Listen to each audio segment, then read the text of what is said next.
is Coach B. How are you doing? Happy Saturday, guys. It's Saturday. See? That's how crazy this is. I feel like I've already lived out my Friday and that I'm already into Saturday because, well, that's just the way it goes around here. So please say hi as you hop on. Let me know where you're tuning in from. If you're catching me on the replay, I'm really sorry I missed you. Type replay in the comments and I will be sure to come and love on you guys. I hope everybody's doing well. So I am going to get on my soapbox a little bit today because I just came off a podcast that I do with a group of friends of mine, and I feel some type of way because we were talking about codependency, and a lot of people don't actually know what codependency means. And I want to define it for you guys. And after I define it, I'm going to give you a little smackety smack today because I feel like some people need to be shaken up a little bit today. I literally just feel that way. So here's what codependency is. Contrary to what people think, codependency is not a good thing. So some people will say, oh, so-and-so are codependent. No, they're not codependent. If they're living together, they're cohabiting or co-situating or whatever it is, okay? Codependency is not a good thing. Codependency is the tendency to put other people's needs before your own to the extent that it actually harms you. Did you hear me? I said codependency is the tendency to put other people's needs before yourself, even if it harms you. Now, I know for a fact that there are, in fact, a lot of women are codependent. I was a codependent. I was the person who literally took care of everybody else's needs, took care of everybody else's wants, financially, physically, emotionally, psychologically drained myself, taking care of other people to the extent that I got sick. Yeah, my body suddenly said, you know what, I'm done here. And I got sick. So I want to talk to my sisters here because let me tell you, sometimes the way we are raised is what leads to this codependent behavior. Many of us are brought up in situations where as a woman, as a girl, starting from girlhood, you are taught to care and look after everybody else, right? I'll give you an example. I grew up in a village and I can remember being a teenager. When we were younger, it wasn't that way because we were taken care of from up to about the age of 12. From 12 onwards, I remember that we would cook, we would fetch firewood, we would fetch water. We would cook and we would put food out for everybody else. And then the girls who were now called grown-ups, yeah, you were grown up by 12, 13. Grown-up girls and the mothers and the aunties would eat whatever was left over and we would eat last. In other words, everybody else's needs, from their laundry, from how they will eat, from their water to wash with, everybody else was taken care of and we were the last. We were the last to bath at night with whatever water was left. Right? All this to say, from a cultural perspective, where I come from, women are brought up to be codependent. Women are brought up to believe and to buy into the myth that it is okay to take care of everybody else at the expense of yourself. To the extent that anyone who shows up different, anyone who dares to set boundaries and say, no, this is mine, this is about me. No, you cannot take this from me. No, no, no, no, is labeled selfish. Now, if you can identify with this, let me know, because let me tell you, this is a real problem. And part of the reason women do not buck against this, part of the reason women will not resist this is simple: likability. We want to be liked. We want to feel like we are a good person. And do you know that the manipulators or codependents are the ones who go around singing your praises about how absolutely amazing and generous and wonderful you are? Yes. They know how to feed the ghost or the troll or whatever it is, the demon. They know how to get you to buy into that myth of codependency. They know how to get you to believe that it is okay to care about others, give others everything at the expense of yourself. Now here, I'm here to kind of preach this, but I want to tell a story about myself. And I tell it a lot. The story about how I emptied my bank account for someone. Like, emptied my bank account for someone because I perceived their need to be bigger than my needs at the time. So I want to tell you in that, listen, if you're emptying your bank account for someone, you're codependent and you're not right. You got to take care of yourself properly first so that you can take care of whoever else. Everybody was born in this world with one head, two legs, two arms. And adults can take care of themselves. Now, I understand we have situations in the world, especially for us immigrants. We are coming from all kinds of places where we are sending money home in order to help wherever it is we can help. But let me tell you something. If you are doing so at the expense of yourself, if you are not making rent because you're sending money home, if you are not eating properly and well because you're busy sending money home, if you don't have enough gas money because you're sending money home, that is not right. That is codependent and it's wrong. It is not healthy. It doesn't matter if your people at home are singing what a saint you are.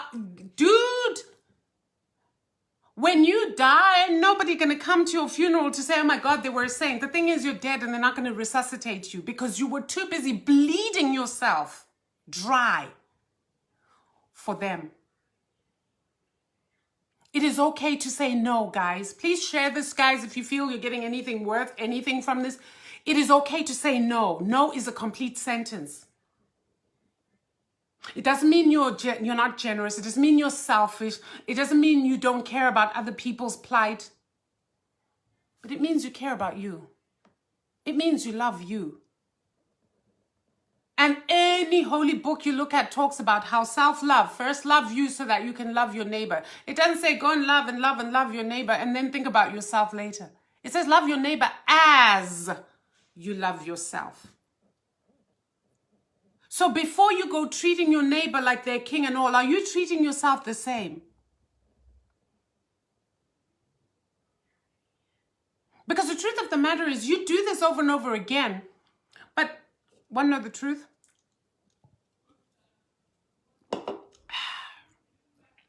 How many of you can say, I have been so generous over the years to this and this, but when it came to my time of need, I couldn't find them. They had joined the witness protection program, couldn't see them, couldn't find them anywhere. You know why that is? Because people have a radar for codependence. People have a radar for those people they know they can leech off of. And the moment you open your mouth to say, help, they disappear and they don't know you. You call them, they see your number, they don't pick it up. Then they allow enough time to lapse before they need something and they start wheedling their way back in. And you, because you are a nice person, and you, because you want to be liked, don't even say to them, you know what, I looked for you the other time I was in such dire need and you didn't even pick up my calls. Am I right? Some of you won't even say that. And then they'll come with their tale of woe. And I want to speak to the empaths here too. I'm an empath. The empaths here. What are empaths? These are people who feel so deeply for other people's pain to the extent that physically sometimes they will take on other people's pain. See, you empaths are prone to codependency. Let me tell you. But you need to self-care because ultimately it is not healthy for you to bleed yourself dry for other people. And believe me, there are people who are called borderlines out there and narcissists who zoom in. It's like they smell a codependent. What is a borderline? A borderline is a person who literally believes that everyone in their life is there to serve them. So they sniff out the codependents. Now imagine a borderline and a codependent put together. What do you get? Disaster. Codependent, you will never rest when that happens. And you will get sucked dry. And your mental health will suffer. And then your physical health will follow. Please hear me well on this. So if you're codependent, I'm here to tell you this. Please start taking better care of yourself. Your needs are just as valid. I don't care how you define your needs. Validate your own needs and prioritize them. If your need is for a spa day and a massage and a pedi and a manicure, if that's a need of yours, it is no less important than your cousin's need at home for electricity. But ask yourself this: if you're going to give that money away, are you doing it because you want to be liked and to stay in good books? Or are you truly compassionate? And then don't send all your money over there. Send the money that's needed. But keep some for yourself. Your time. Do you value and prioritize your time? Because your needs for time are also valid. So if you're constantly 24/7 there for others who need you, what about you? When do you get your work done? When do you get your me time? When do you get to sleep or to rest? You gotta prioritize your needs. Now, it's very difficult. I preach to you guys because I'm preaching to me right now. It is very difficult if you were raised in a culture where all women do is serve. They serve and they do it joyfully because we've been told that that's what good women do. Is you give, and those who take advantage, and you smile, and you give, and this auntie comes and says, oh, I love your dress, and you're like, you can have it. Meanwhile, you really liked that dress, but you didn't dare say no, because what? You don't want her to think you are a stingy person. You don't want the rumors to go around that say you are mean, and so on and so forth. Guys, it's time to wake up. There is something I'd like to talk to my people of color. People call it the black tax. Have you guys ever read the book, The Black Tax? If you haven't, let me explain something to you about the black tax. Somebody once said, you know why black people never ascend to real wealth, like legacy building wealth? Only a few do. But you know why the majority of us don't and will never? Because we pay what is called the black tax.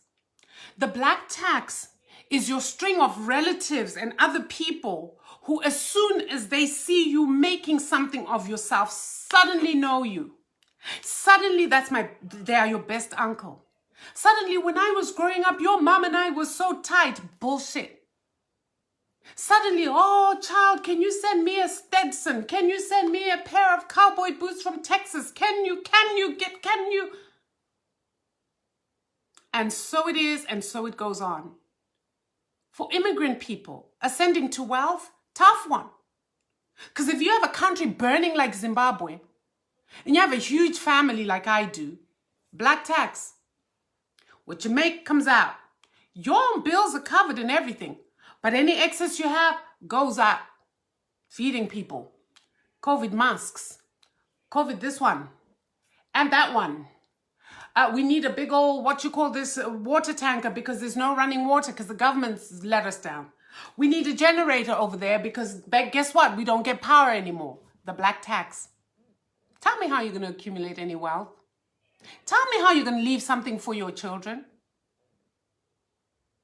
I taught myself something. In the beginning, when I was terrified to say no to people, I would have to say this to myself. Barbara, you are squandering your children's legacy. this is not your money. I literally had to make it not mine. Guys, if you have a problem, can you do that for me, please?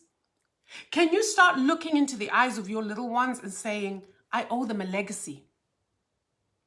So that anytime somebody says, I need money to borrow, or can you give me money? You can literally say, I don't have any. And inside you say, because it belongs to my children. Don't have to tell them that. But you got to convince yourself if you need that. Now, that's a sign of a real codependent. And that's me. I literally had to say, this is not my money. This is my children's legacy. This is my children's wealth. Therefore, I will not squander it because I brought them into the world. They didn't ask to be born and they deserve a legacy, and that's that. So I, after that, in myself, could then turn around to the person and say, no, it's not possible. I don't have it. And it's okay to do this. Give yourself permission to protect you. Give yourself permission to care for you. Give yourself permission to prioritize you.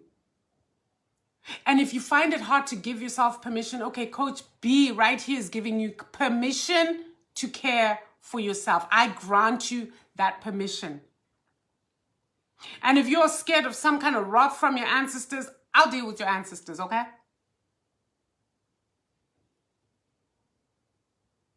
Generosity does not mean codependency, guys. Kindness does not mean codependency. Caring does not mean codependency. Just remember that next time you're about to empty your wallet without even knowing where you're going to get your next few dollars to do something nice for your kids even, and you're emptying that wallet for somebody who says, please, can I borrow? Look in your life for the chronic borrowers. Ask those people. Start saying no, and they're going to act up when you first say no. Listen, when you first start taking care of yourself, people go crazy. Take it from me. People go crazy, and that's where the things that are designed to shame you happen. You're selfish. What kind of a mother are you? What kind of a mother are you because you're taking time out to self-care? But in the manipulator's eyes, they know the things that get you. So if somebody says, what kind of a mother are you for taking time out for yourself?